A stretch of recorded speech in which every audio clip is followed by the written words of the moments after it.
state. I might be a little tired. I think I may have messed up with that. Were you here for that this morning? Yes, I was. I've been here all day with you. Good morning, good evening. My name is Gregory Conley, and I am here on behalf of the Consumer Advocates for Smoke-Free Alternatives Association, known as CASA. We are the leading U.S. advocate that represents consumers of low-risk, smoke-free alternatives to smoking, including vapor products, commonly referred to as electronic cigarettes. We are an all-volunteer organization funded entirely by donations. I'm also a volunteer, and I am here today to encourage you to report unfavorably on Senate Bill 990. When the Connecticut State Legislature enacted the Clean Indoor Air Act in 2003, the state relied on over a decade's worth of studies demonstrating the potential harm posed by secondhand smoke. Now, over a decade later, this committee is considering amending the state's definition of smoking to cover a product that does not create smoke.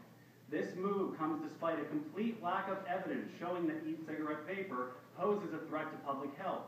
Bald assertions, including in some of the testimony submitted to the committee, of the unknowns of e-cigarettes are belied by the science on the subject, none of which is actually cited in any of those, the testimony submitted by those supporting the bill. Multiple studies have been conducted on e-cigarette vapor, including one funded by the National Institutes of Health and recently published in the nation's top tobacco journal, Tobacco Control. That study, which tested 13 different brands of e-cigarettes, found that the levels of chemicals in vapor products are up to 450 times less than those found in tobacco cigarettes. One argument against public e-cigarette use, included in some of the testimony, is that because vapor products mimic the behavior of smoking, that they will lead to smoking being normalized again. This argument makes about as much sense as trying to say that the sight of someone drinking a Diet Coke normalizes the consumption of sugary beverages. On the contrary, e-cigarette use normalizes smoking cessation, as their use sends the message to smokers and non-smokers alike that the era of rampant cigarette smoking is a thing of the past. Finally, I'd like to point out one fundamental problem with banning e-cigarette use, and I can speak personally to this as being from New Jersey, one of the only 3 states that bans e-cigarette use indoors. This policy will never actually be enforced. There is no record of a single citation being given for violation of these laws. I can tell you with great confidence that this law is routinely ignored in New Jersey, and I will demonstrate to you why.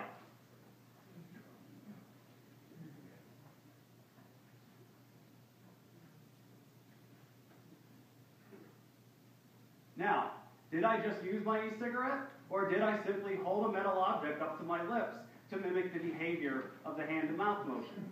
You can't answer that question. Every day in New Jersey, when I go to Starbucks, when I was studying for the bar exam, it was very cold out. I did not step outside once. It's called stealth vaping, and every e-cigarette kid knows that if they simply hold their breath for just a few seconds, no vapor will be expelled. So how do you ever expect to enforce this law? I sat all day over there with this to my mouth, and nobody ever was coughing. The nice fire department people didn't seem to mind. Maybe that is great because there won't be cigarette smoke fires. The public remains unaware in New Jersey and other states that e-cigarette use is banned, and because e-cigarette vapor is inoffensive, business owners tend to have no issue with their use. Moreover, unlike cigarettes, users of vapor products can decide whether to release visible vapor, as I said.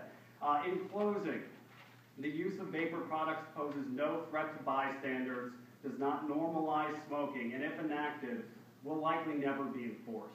Therefore, CASA urges you strongly to report unfavorably on Senate Bill 990, and I would be glad to answer any questions from the committee.